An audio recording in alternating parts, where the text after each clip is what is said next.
কোভিডৰ বাবে বাতিল অম্বুবাচী মেলা 22 জুনত প্ৰবৃত্তি ঘটিব অম্বুবাচী মেলাৰ পৰম্পৰা ৰক্ষা কৰি পালন কৰা হ'ব পূজা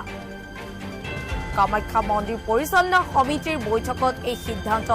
গ্ৰহণ কৰা হয় আৰু নীলাচল পাহাৰৰ বৃহৎ ধৰ্মীয় সমাৱেশেৰে প্ৰতি বছৰে অনুষ্ঠিত হয় অম্বুবাচী মেলা আৰু এই মুহূৰ্তত জনাই আছো সেই গুৰুত্বপূৰ্ণ খবৰটো কোভিডৰ বাবে এবাৰ বাতিল কৰা হ'ল অম্বুবাচী মেলা আৰু 22 জুনত প্ৰবৃত্তি ঘটিব অম্বুবাচী মেলা আৰু পৰম্পৰা ৰক্ষা কৰি প্ৰতি বছৰে পালন কৰা হয় অম্বুবাচী মেলা আৰু এইবাৰ যেহেতু কৰোনাৰ যি দ্বিতীয়টো ঢৌ এই দ্বিতীয়টো ঢৌৰ ফলত এতিয়া সমগ্ৰ ভাৰতবাসী ক'ব লাগিব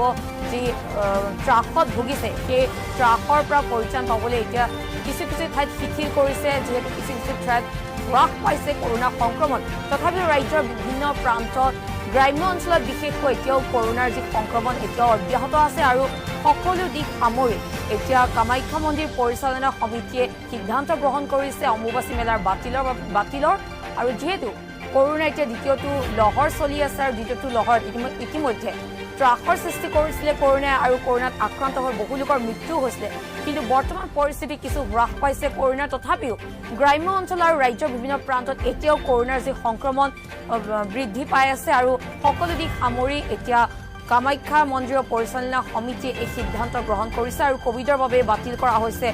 অম্বুবাচী মেলা আৰু 22 জুনত প্ৰবৃত্তি ঘটিব অম্বুবাচী মেলা আৰু পৰম্পৰা ৰক্ষা কৰি পালন কৰা হ'ব পূজা অৰ্চনা